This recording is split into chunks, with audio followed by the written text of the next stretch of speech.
नमस्कार, future express में आप सभी का स्वागत है। मैं हूं वीरेंद्र कुमार और इंडिसेस पे निफ्टी बैंक पर आपकी मिड डे अप्रोच क्या हो, सुबह क्या बात हुई थी, निफ्टी अभी क्या कर रहा है, सेकंड हाफ के लिए आपको क्या व्यू रखना है, सब पे करेंगे बातचीत। इस कार्यक्रम में मेरे साथ होंगे आज सौमिल मेहता, उनसे करेंगे टेक्निकल और डेरिवेटिव प्रोस्पेक्टिव से बातचीत। सौमिल, गुड आफ्टरनून, कार्यक्रम में स्वागत है आपका। मार्केट से डे हाई 24,271 दिन के सर्वोच्च तौर पर। Nifty bank is a day high 55,352 पे और निफ्टी आईटी थोड़ा सा आज रिट्रेस होकर ट्रेड कर रहा है 200 नीचे। देखिए, हम एक बहुत ही डिफिकल्ट एनवायरनमेंट में हैं। हम बाकी क्यों कह रहा हूँ, ये बार बार रिपीट करने की ज़रूरत नहीं है। इसका इम्पैक्ट हमने शुक्रवार के सेशन में देखा था, थोड़ा डाउटफुल हो गया था बाजार, लेकिन कुछ doubts regarding the structure, regarding the liquidity pattern and regarding the market participant approach वो शाम के स्टैट्स में शुक्रवार को क्लियर हो गई थी। चाहे वो डीआईज हों, चाहे एफआईज हों, उन्होंने उस डिप को शुक्रवार के जो कि 10 डिमा की तरफ आया था उसको बहुत स्ट्रांगली बाय किया था। सुबह एक और चीज़ आपको याद होगा जो मॉर्निंग कॉल में मैंने आपको एक रखी थी बात स्टैट्स पे, वो ये थी कि इंडेक्स थोड़े बहुत अगर आप देखें शॉर्ट किए थे उन्होंने, लेकिन एफआईज ने पुट बहुत तहजीब से शॉर्ट की थी और जो पुट सबसे ज़्यादा शॉर्ट हुई थी वो थी 24,000 की और 23,800 की, 10 डिमा की और 24,000 की पुट। आज सुबह मेरा क्लियर व्यू था, पहला बेस हटाइए, रेजिस्टेंस लेके आइए। Either we will buy a dip towards sharp dip towards base one if you are deep pocket, or let it stabilize above 24,110 or more precisely above 24,141। देखिए क्या है, आप एटलीस्ट पहले तो किसी कॉलाइटर के ऊपर जाके ट्रेड करें और 24,110 और 24,141 अगर निकला तो कमेंट्री में क्लियरली मेंशन था कि अ swing towards 278, 210 and 341 looks possible. क्यों? क्योंकि आप ऑलरेडी अब 200 यानी 24,200 यानी शुक्रवार का सबसे बड़ा दूसरा कॉल राइटर आप उसके जोन के ऊपर जा चुके हैं। तो RS1 के बाद RS2 मोर और लेस आपको मिल चुका है ना। हमको आज पुश किसने दिया? देखिए, आज फिर एक बार इंस्टीट्यूशनल बाइंग बहुत स्ट्रांग होने के चांसेस लग रहे हैं। द वे रिलायंस ने सिंगल हैंडेडली अगर आप देखें आज के इस मूव को स्पॉन्सर किया है। Reliance is a day high. सिर्फ मैं इंडेक्स पे नहीं, स्टॉक पे टिप्पणी कर रहा हूँ उसके कंट्रीब्यूशन को देखते हुए। बाकी HDFC बैंक, रिलायंस और ICICI बैंक सब बहुत स्ट्रांगली मूव कर रहे थे। आइए देखते हैं कि इस ट्रैजेक्टरी में हमारे पास डेटा कैसे हैं। देखिए, इसमें कोई राय नहीं कि हम डाउटफुल एनवायरनमेंट अभी भी हैं और हमको टोज पर रहना है बताओ ट्रेडर, और कोई बहुत दूर की बात नहीं करनी है अभी जब तक हम इस डाउटफुल एनवायरनमेंट में हैं। जियोपॉलिटिकल कॉल राइटिंग उतनी स्ट्रांग नहीं है। स्टिल अगर आप देखें जो कॉल राइटिंग मैटर करती है वो है 24,300, no doubt about that, it's a difficult zone. उसके बाद 24,500 और नीचे स्ट्रांग पुट राइटिंग हुई आज 24,200 पे, यानी वो जो कॉल राइटर्स का जोन था अब वो फ्रेंकली स्पीकिंग पुट राइटर्स के जोन में कन्वर्ट हो गया है। And outstanding Y at 24,000 is huge, 1.37 CR। And frankly speaking अगर आपको राइड करना है तो आप 24,200 के डिप को राइड कर सकते हैं, बट देख कर वो डिप क्यों आ रहा है, ब्लाइंडली नहीं। और हाँ, अगर 24,300 का जोन निकल गया तो 341 जो मैंने लेवल कहा था उसकी पॉसिबिलिटी लग रही है। Now let's come back to Nifty bank. Nifty bank 55,350 day high की ट्रैजेक्टरी में आके ट्रेड करता हुआ। और देखिए, सुबह मैंने दो बातें कही थी, आइदर आपको डिप में निफ्टी बैंक को बाय करना पड़ेगा अबव बेस वन और क्लोजर टू RS1 क्या था? शुक्रवार को किसने बड़ा स्ट्रॉन्ग ग्रिप लिया था? 55,000 के कॉल राइटर ने। और RS1 क्या था? 54,914,219। और बेस वन क्या था? जरा प्लीज बेस वन भी स्क्रीन पे लेके आइएगा। कोई भी डिप मिले बेस वन के ऊपर का उसको डेफिनेटली बाय करना चाहिए। वो था करीब 54,210। हालांकि ये बेस था वो 10 डेमा और पुट राइटर्स के कन्विक्शन से निकाला गया था। बट याद रखिएगा, निफ्टी बैंक अब 55,200 और 55,000 के कॉल राइटर्स के जोन के ऊपर डिसाइसिवली ट्रेड करता हुआ। और जिस प्रकार का HDFC बैंक, ICICI बैंक का मोमेंटम है, इट सीम्स एफआईज चेस कर रहे हैं। ऑप्शन स्टैट्स लेके आइए, फिर सौमिल के पास चलते हैं। ऑप्शन स्टैट्स क्या कह रहे हैं आपके इस वक्त के निफ्टी बैंक के? हम कितना प्रिपेयर्ड हैं अपसाइड के लिए और कितना प्रिपेयर्ड हैं लास्ट वीक के कुछ टर्बुलेंस जोन के लिए? वो क्या थे? 55,500, 600। 55,500 पे का कॉल राइटर बैकफुट पर है, that's good as of now. 55,800 call writer backfoot पे, दैट्स गुड। ये अच्छा है, ये फेवर में है। ये इस बात को बयां करता है कि अगर 55,500 की ट्रैजेक्टरी निकली तो ये मूव और शार्प होगा। और नाइस टू सी कि यहाँ पे 55,000 की पुट में अब राइटिंग हो रही है। That's good. Outstanding Y 10 lakh पहुंच चुका है। लेकिन फिर कहूँगा ये स्टैट्स हैं, स्टैट्स पे ये जो एनवायरनमेंट है, सर्कमस्टेंसेस कभी भी भारी हो सकते हैं। So kindly lock your profits, kindly take your profits at suitable time. अच्छे अच्छे टाइम पे प्रॉफिट्स लेते रहें। सौमिल, गुड आफ्टरनून, कार्यक्रम में स्वागत है आपका। सौमिल, इंडेक्स पे आपका व्यू और स्टॉक्स आपके 3 आज के। निफ्टी पे मुझे लगता है कि अब थोड़ा सा रेंज बाउंड मूवमेंट रहेगा। जैसे आपने कहा, अभी बहुत डाउटफुल एनवायरनमेंट है और यहाँ से जो ऊपर में जो रेजिस्टेंस बन रहे हैं वो अराउंड 24,500 24,550 के आसपास के रेजिस्टेंस बन रहे हैं, और नीचे में जो सपोर्ट है वो 24,000 के आसपास का सपोर्ट है। अब यहाँ पर जो हमने पूरी गिरावट देखी इन द लास्ट 6 मंथ्स, ये पूरी गिरावट का ऑलरेडी हम 61% रिट्रेसमेंट के बहुत नजदीक हैं, और 61% का रिट्रेसमेंट जो है वो है 24,550। ये बहुत ही क्रूशल रेजिस्टेंस काम करेगा इस समय, कुछ समय के लिए। प्रॉब्लली मुझे लगता है कि ये एक आध दो हफ्ते के लिए एक साइडवेज कंसोलिडेशन जैसा हमें देखने मिलेगा। However the undertone is going to be positive, stock specific बहुत सारे अच्छे मूव्स देखने मिलेंगे। तो medium term still remains positive, but in the very short term range bound movement 24,500 का रेजिस्टेंस और 24,000 का सपोर्ट। ये हुई निफ्टी की बात। अब बैंक निफ्टी में मुझे लगता है कि बैंक निफ्टी अभी भी पॉजिटिव है, वो अभी भी आउट परफॉर्म करेगा ऑन निफ्टी। और यहां से मुझे लगता है कि 56,500 56,600 के targets in the very short term में अचीवेबल है। यहां से ऑलमोस्ट 700-800 पॉइंट्स और भी ऊपर में मुझे लगता है कि अच्छी रैली हमें देखने मिलेगी, क्योंकि बैंक्स अच्छे ही लग रहे हैं। पीएसयू बैंक्स खास करके बहुत ही अच्छे लग रहे हैं। पीएनबी, एसबीआई, कैनरा बैंक, ये सारे बहुत अच्छे लग रहे हैं। तो सपोर्ट जो होगा वो फ्राइडे का लो का जो सपोर्ट है 54,176 क्रूशियल सपोर्ट, और ऊपर में टारगेट जो बनेंगे बैंक निफ्टी के वो 56,600 56,700 के टारगेट्स बनेंगे। तो I would bet on bank Nifty और PSU banks. Okay, bank Nifty और पीएसयू बैंक्स पे आप फोकस करेंगे थोड़ा सा। आपके तीन स्टॉक्स सौमिल, क्या है इस पर, क्या चीज कर रहे हैं आप? तो जो पहला स्टॉक मैं चूज कर रहा हूं वो है पीएनबी। पीएनबी में अगेन थोड़ा सा करेक्शन होके कंसोलिडेशन से ऊपर ब्रेकआउट मिला है, और पीएनबी में जो फ्रेश मोमेंटम इंडिकेटर्स में सेल आए हैं, बाय आया है, बाय सिग्नल आया है। तो मुझे लगता है कि यहाँ पे 9850 का स्टॉप लॉस रख के ऊपर में 106 का टारगेट रखें इन द वेरी शॉर्ट टर्म। दूसरा जो कॉल है वो औरो फार्मा में same high top high bottom formation है, और 200 डेली एक्सपोनेंशियल मूविंग एवरेज से सपोर्ट लेके ऊपर की तरफ रुक किया है। तो मुझे लगता है कि यहाँ से 1200 का एक स्टॉप लॉस रख के टारगेट ऊपर में 1340 का रखे। Good stock to buy for a medium term outlook as well, लेकिन ये शॉर्ट टर्म का कॉल है मेरा। हुडको में अगेन छोटा सा करेक्शन हुआ है, बहुत अच्छी रैली देखी, छोटा करेक्शन हुआ, एवरेजेस से सपोर्ट लिया है, मोमेंटम इंडिकेटर्स में आवरली में बाय आया है। तो हुडको में again a buy signal, a good candidate in the medium term outlook as well. Stop loss होगा 220 और टारगेट होगा 238 का in the short term. Okay, 3 trades हो गए सौमिल के यहाँ पर। जरा प्लीज एक एक करके स्क्रीन पर रोटेट कर दीजिएगा सारे कॉल्स को। एक बार फिर से स्क्रीन पर रखते हैं। पीएनबी फ्यूचर्स, जो हम चीज़ देख रहे थे सुबह सुबह, पीएसयू बैंक्स के पास एक माइलेज था, अच्छा कर रहे थे, 106 पे ये टारगेट रखा गया। 9850 का यहाँ पर अगर आप देखें स्टॉप लॉस होगा 109.90 पे ट्रेड करता हुआ, 190 पे। दूसरा लिखा है अरविंदो फार्मा, 1340 का लक्ष्य है, 1255 पे ट्रेड करता हुआ, लगभग 1200 का स्टॉप लॉस है। और तीसरा कॉल है डिसाइसिव कॉल यहाँ पे हुडको 227। मीनवाइल दो चीज़ें हो रही हैं। Reliance is at day high. Reliance अब एक स्विंग जनरेट कर रहा है। रिलायंस मॉर्निंग हाईस को इसने क्रॉस किया, इनफैक्ट सुबह से अच्छा मूव है।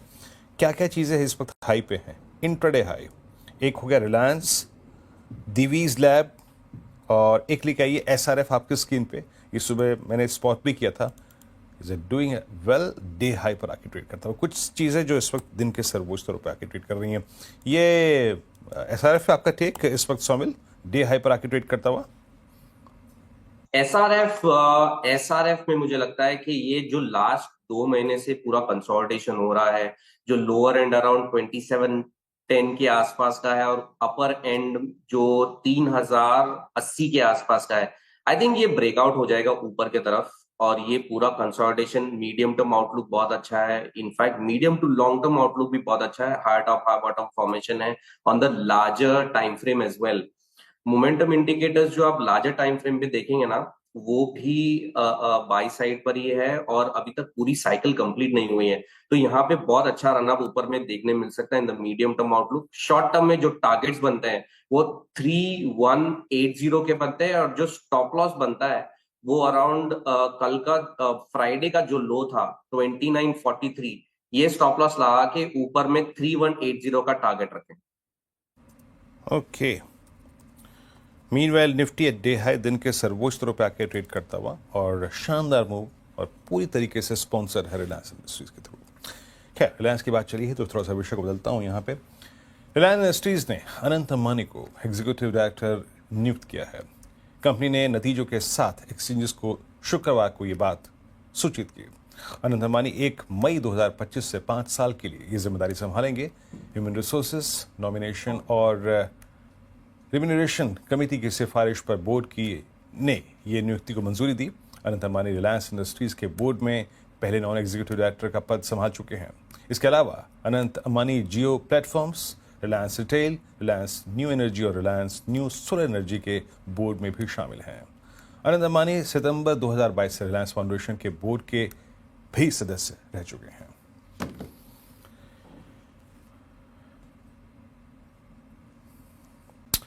चलिए, तो इस वक्त मार्केट से डे हाई और जैसे कि मैं कह रहा हूं कि ये मूव पूरा का पूरा स्पॉन्सर किया है रिलायंस इंडस्ट्रीज ने। एक टिक लेते हैं रिलायंस पे क्योंकि हमने खबर भी डिस्कस की थी, बट एक स्टैंडर्ड डिस्क्लेमर, इस चैनल का स्वामित्व प्रबंधन रिलायंस इंडस्ट्रीज होल्ड करते हैं। मैंने अभी रिलायंस से संबंधित एक न्यूज़ डेवलपमेंट जो कि कंपनी ने एक्सचेंजेस को सूचित किया है वो आपके सामने रखा। बट रिलायंस ने थोड़ा लेट पार्टिसिपेट किया सौमिल, और मैं कह सकता हूं कि अब ये जो 200 डेमा की ट्रेजेक्ट्री से सडनली निकला है, इसका इसका क्या व्यू बनता है? ये प्रोजेक्शन क्या बनता है इसका?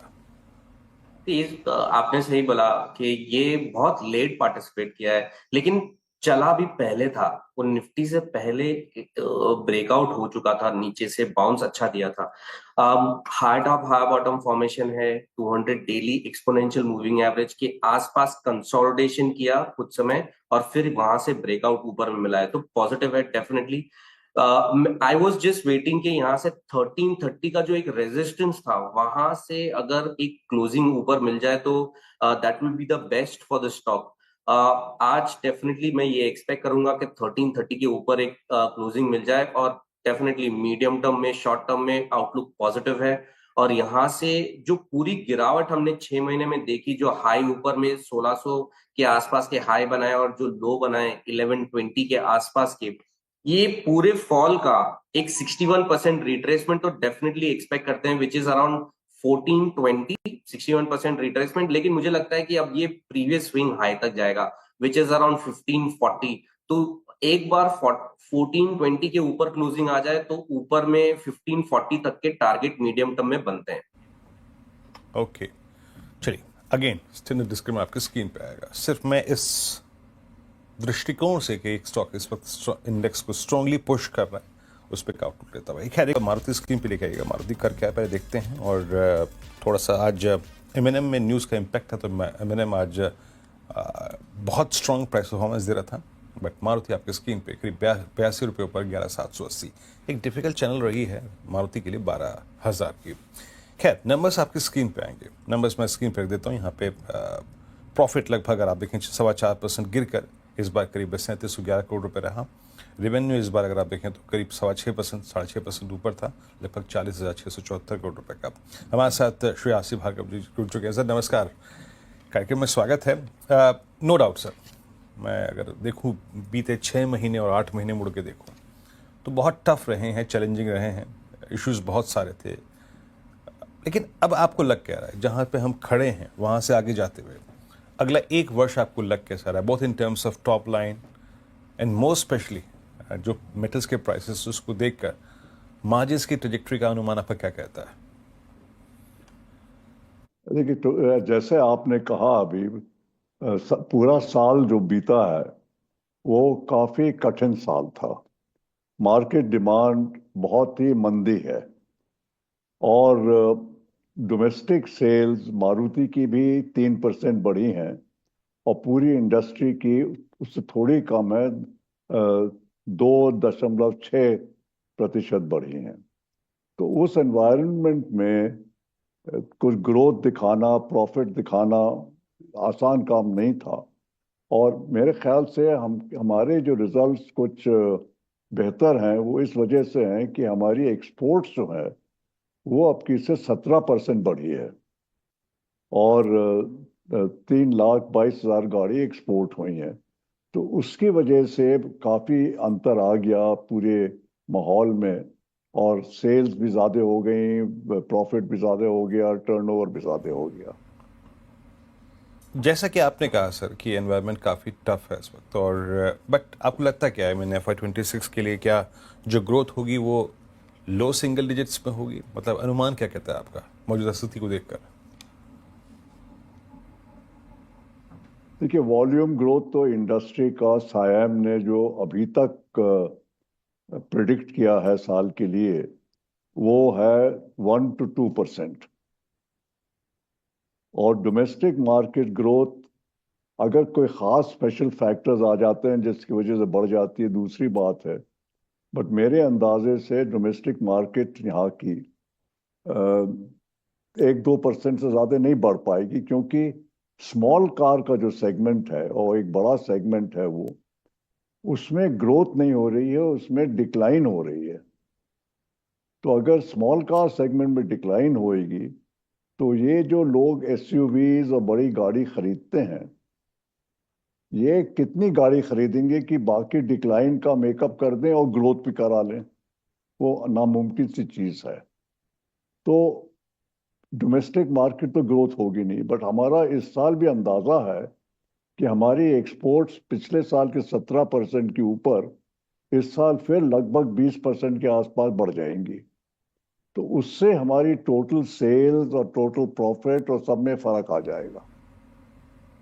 जी ठीक है सर, बट अब मैं यहाँ खड़े होकर जब कुछ सोचता हूँ ऑटो के बारे में तो दो चीज़ें हैं भाई हमें। तो एक तो ये है कि घरेलू डिमांड कैसी है। आप कह रहे हैं कि लोग जनाब छोटी गाड़ी नहीं खरीद रहे हैं, ये एसयूवी खरीदने वाले कितना वॉल्यूम जनरेट करेंगे? एक और चीज़ है सर, अब बाकी बाकी लोग भी आ रहे हैं आपका मार्केट शेयर खाने के लिए। विभिन्न कंट्रियां जो हैं वो ट्रेड डील नेगोशिएट कर रही हैं। ऐसे में नेगोशिएशन हो रही हैं, उनके लिए भी ये बाज़ार अब पर्याप्त मतलब पर्याप्त तौर पे खुलेगा और इफेक्टिव प्राइस पे। ये मारुति को कैसे हर्ट करेगा, और मारुति के लिए आगे का एनवायरनमेंट 6 से 8-10 महीने के लिए कैसे देख रहे हैं आप ऐसे में? मेरा तो कोई ख्याल है नहीं कि इस ट्रेड वॉर की वजह से हमें को असर पड़ेगा। मारुति आजकल एक्सपोर्ट ज्यादा कर रही है। तो एक्सपोर्ट आदमी तभी कर पाता है जब वो कॉम्पिटिटिव होता है। और हम गाड़ी जापान भी भेजते हैं, 100 मुल्क में गाड़ी बेच रहे हैं। तो हमारी कॉम्पिटिटिवनेस एक चीज रही, प्राइसेस में, क्वालिटी में, परफॉर्मेंस में। दूसरी चीज ये रही कि हमारा जो सेल्स और सर्विस का नेटवर्क है उसके आसपास भी कोई नहीं आ पाएगा। अगर कोई यूरोप से गाड़ी एक्सपोर्ट भी करना चाहेगा यहाँ पर तो किसके जरिए से करेगा, किसके जरिए से सेल करेगा, कौन उसकी सर्विसिंग करेगा, कहाँ से स्पेयर पार्ट्स आएंगी? कस्टमर सोचेगा कि इसको लूंगा तो उसको फिर मेंटेनेंस कैसे करूंगा? तो मैं तो नहीं समझता कि ये जो ट्रेड वॉर, टैरिफ्स और ये सब चल रहा है इससे मारुति पे कोई असर आने वाला है। मेरे सर अब तक के आपसे हुए इस इंटरेक्शन में एक बात मुझे बिल्कुल आभास इसका हो रहा है कि आप एक्सपोर्ट मार्केट्स को लेके बड़ा आपका मजबूत इरादा है। वो आपके लिए आई थिंक एक ड्राइविंग फोर्स हो गया आगे चलते हुए। क्या लगता है, आई मीन एक्सपोर्ट्स वॉल्यूम्स में कितनी ग्रोथ है अपेक्षित है, मतलब अगर मैं मान के चलूँ अगले 1 साल के लिए? हमारा एक्सपोर्ट का जो अभी तक टारगेट है वो 30-31 तक करीब 7.5 से 8 लाख गाड़ी का है, अप्रोक्सीमेट इंडिकेटर जो है। और उस वक्त तक जो डोमेस्टिक सेल्स होंगी वो ज्यादा से ज्यादा मेरे ख्याल से करीब 3 मिलियन के पास पहुंच जाएंगी। तो 3 मिलियन पे अगर 8 लाख एक्सपोर्ट हुई, 7.5 लाख, तो आप समझिए करीब 20-25% एक्सपोर्ट का परसेंट हो जाएगा।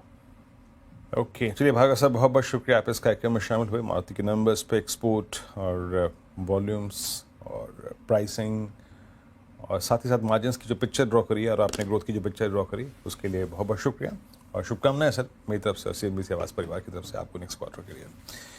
चलिए, अब कई ऑप्शंस के सेट्स, वो जो आखिरी का लेवल था 24,341, वो निफ्टी हिट करने वाला है, कभी भी हिट कर देगा। तो ऑप्शन स्टैट्स लेके आइए। कुछ देर पहले आप क्या देख रहे थे, 92 लाख जहां पे कॉल खड़ी थी 24,300 का, वो कॉल राइटर बैकफुट पे निकल गया।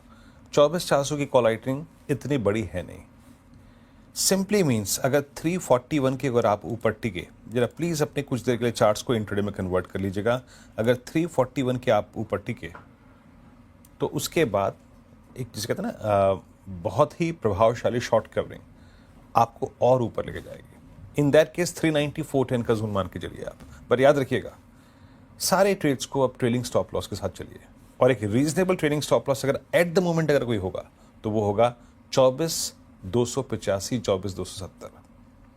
अब हमें 300 के पुट राइटर को देखना है, मेरे ख्याल से वहां पे स्ट्रॉन्ग पुट राइटिंग हो रही होगी। अब खैर, अब एक काम करते हैं और सेम केस निफ्टी बैंक, याद रखिएगा 55,500 की ट्रैजेक्टरी अगर पार हुई तो आपको 300 पॉइंट और ऐड कर देगा निफ्टी बैंक पे, क्योंकि 55,500 पे ही कल बड़ी कॉल राइटिंग थी। खैर, सौमिल के पास चलते हैं अब आज के ऑप्शन ट्रेड के लिए। सौमिल, क्या पिक कर रहे हैं आज का ऑप्शन ट्रेड आप? हाँ, मैं निफ्टी पिक कर रहा हूँ। निफ्टी में बहुत अच्छा मूव आ रहा है और मुझे लगता है कि अब 24,300 के ऊपर अगर हम टिक रहे हैं तो यहाँ से 24,550 तक मार्केट जा सकता है। यहाँ से हम कॉल ऑप्शन बाय करेंगे निफ्टी का नेक्स्ट वीक की एक्सपायरी का 8 मई का। जो स्ट्राइक प्राइस होगा वो 24,300 का स्ट्राइक प्राइस लेंगे। इस समय चल रहा है अराउंड 290 के आसपास कॉल का भाव और स्टॉप लॉस रखेंगे 250 का। टारगेट ऊपर में मुझे लगता है कि 400, बट 400 प्लस भी हो सकता है। ओके, ये 8 मई की कॉन्ट्रैक्ट की कॉल आपको लेनी है और 290 पे ट्रेड कर रही है। बहुत बहुत शुक्रिया सौमिल, आप इस कार्यक्रम में शामिल हुए। सभी स्टॉक्स और इंडस्ट्रीज पर आ रखी आपने। एक ब्रेक, आपसे अगली मुलाकात होगी आज कमाई का अड्डा में 2 बजे, तब तक के लिए नमस्कार।